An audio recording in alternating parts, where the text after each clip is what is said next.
आज हमारा समाज व्यक्ति की बौद्धिक क्षमता वो अधर्म को ही धर्म माने बैठा है।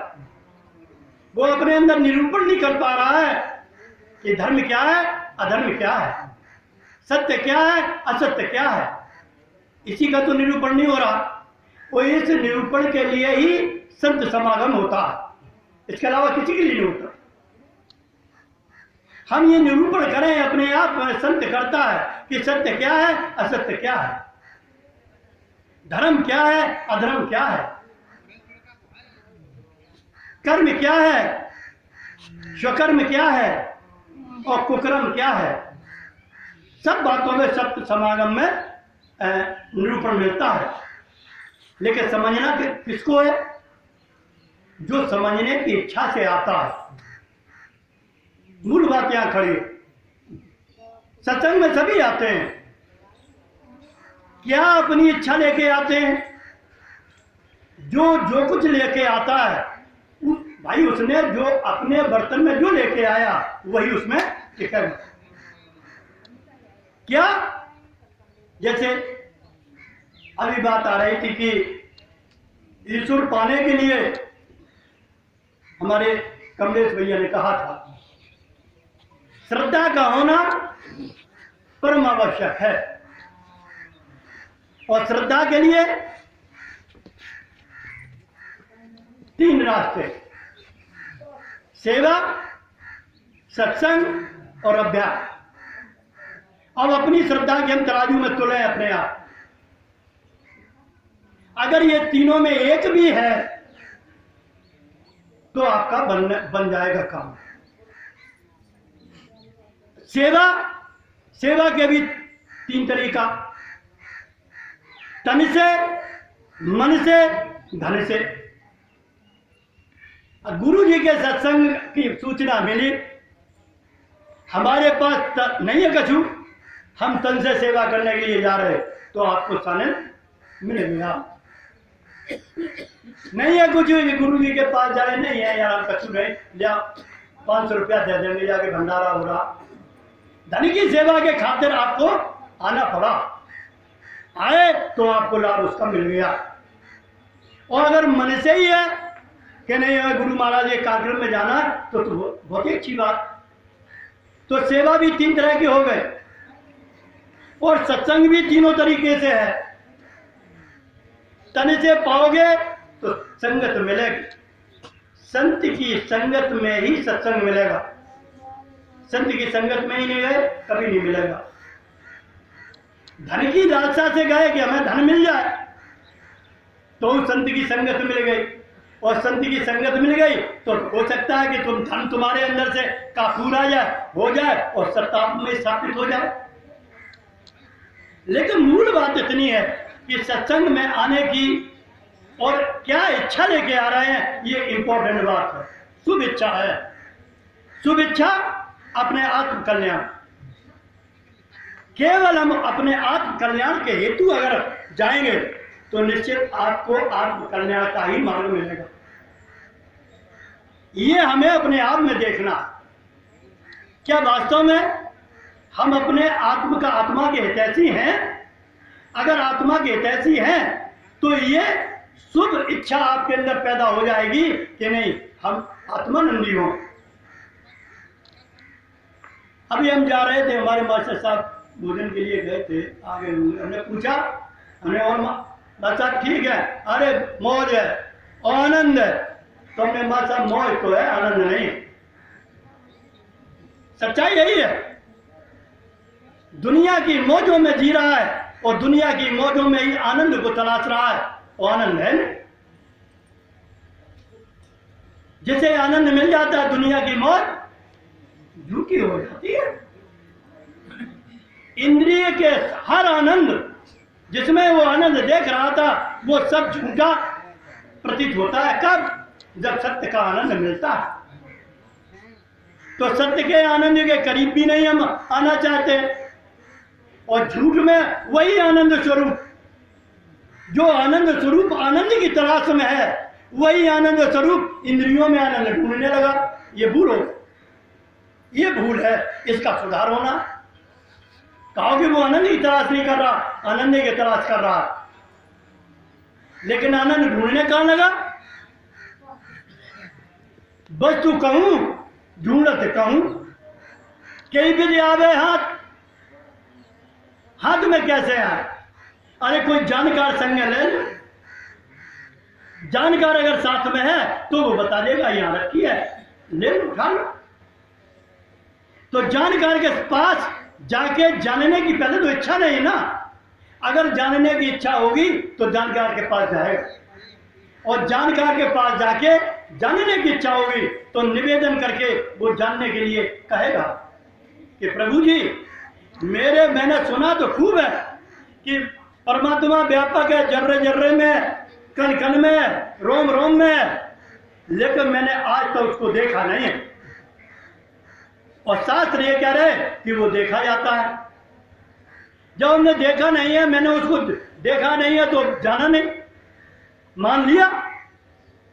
देखना ही तो जानना है, देखा नहीं तो मान लिया।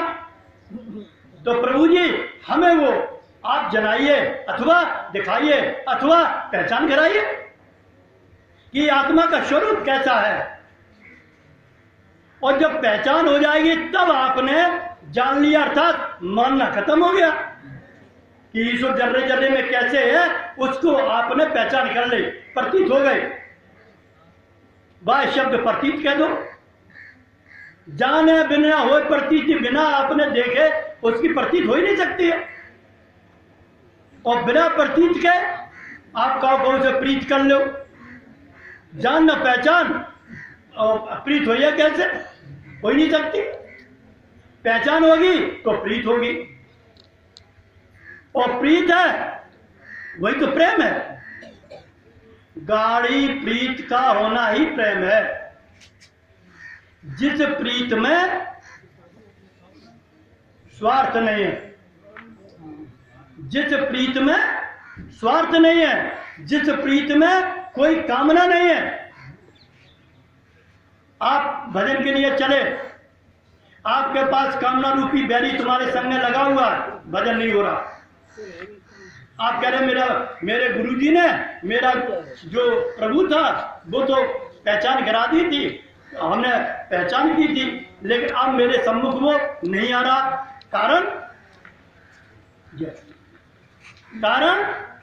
कि कामना रूपी बैरी हम संग लाए बाए हैं, इसलिए वो नहीं हो रहा। कामना रूपी बैरी को कैसे छोड़ो? वो कब छूटेगा? जब आपने अपने स्वामी के वचन पर अटूट विश्वास के साथ कदम कर दिया। जो इच्छा शक्ति में दृढ़ता होगी, ये नहीं हम अपने घोरारे में काम करें, दिन में काम करें, रात में काम नहीं करें, रात का काम खत्म, ये संयम है। ये संयम नहीं होगा, भजन नहीं होगा। काओ खूब सांख्य योग की प्राप्ति बिना निष्काम कर्म योग के नहीं होगी। ज्ञान योग तो प्रारंभ कक्षा है, ज्ञान योग से सांख्य योग का, ज्ञान योग से सांख्य योग का मार्ग मिल गया। सांख्य योग सिद्ध कब होगा? जब निष्काम कर्म योग होगा। श्रद्धा अगर है तो आपके गुरु के वचन पे विश्वास भी है, त्याग अगर है आपके पास तो समर्पण भी है। ये तो एक दूसरे के पूरा कर लगे हैं। यह हमें अपने को समझना है कि वास्तव में हमारे पास श्रद्धा है, हमारे पास त्याग है कि नहीं है। इसकी मुझे पहचान है, त्याग की मुझे पहचान है कि हम त्यागी हैं, कि हम लोभी हैं या कामी हैं। किसको पहचान होगी? खुद को। तो खुद की पहचान करना है, और खुद में ही अगर ये कामना रूपी बैरी तुम्हारे पास बदरी बन के तुम्हारे बीच में अवरोध पैदा करता है, बादल ही तो है। सूर्य सदा मौजूद, पृथ्वी सदा मौजूद, बीच में बादल आएगा बदरी की वजह से पृथ्वी पे अगर हम खड़े हैं तो सूर्य का हमें दर्शन नहीं हो पाता। पृथ्वी छूट जाए और बदरिया के ऊपर पहुंच जाओ तो कभी भी आपके सामने सूर्य अदृश्य होगा? कभी नहीं होगा। पृथ्वी छोड़ नहीं पाई और बदरियों हटा नहीं पाई, औकात है कि सूर्य है ही नहीं। वो कही है ईश्वर को कहने की देखो है का, तो जाकी माने उसने पूरा जीवन अंधकार में बिता दिया। वो रात में सो रहा है और रात में सोने वाला क्या जाने कि सुबह क्या होता है, दोपहर क्या होती है, सूर्य क्या होता है, तेज क्या होता है, उसे कुछ भी पता। अब बिना पता की चिट्ठी अगर डालोगे तो कहां जाएगी, कहां जाए, कूड़ा खाना में वो फेंक दी जाएगी। तो बिना पता की चिट्ठी जी रहा है और अहंकार खाएगा कि हम बहुत बड़े ज्ञानी हैं, भूल कर रहे हैं। किसी पुस्तक की लेखनी को याद कर लेना और लोगों के सामने उच्चारण करना ये ज्ञान नहीं है, ये अभिमान है। या नहीं है, अभिमान हो गया और हम अभिमान को ज्ञान कहने लगे। कोई भी तुम कहीं दृष्टि अपनी तुम्हारी जाती हो, किसी क्षेत्र में जाती हो, इस दृष्टि को ले जाने वाला जो ले जा रहा है वो ईश्वरी सत्ता है।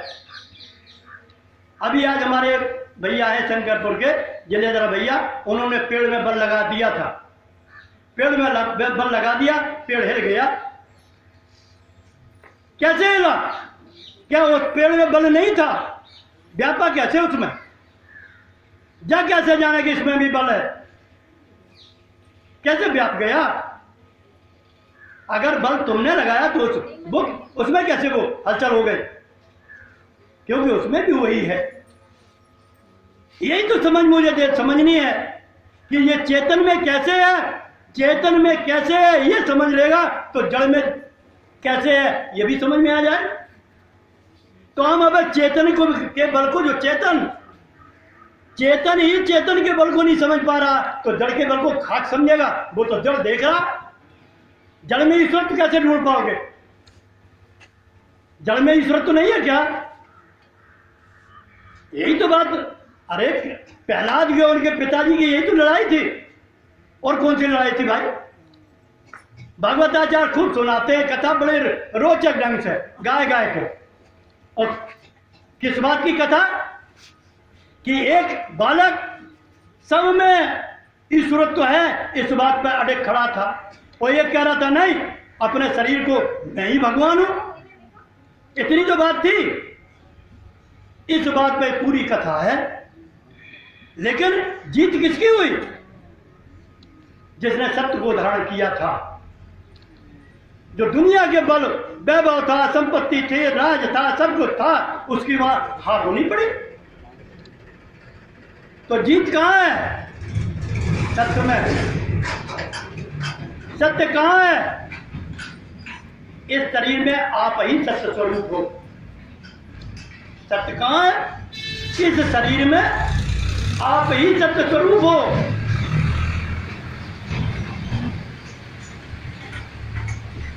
क्या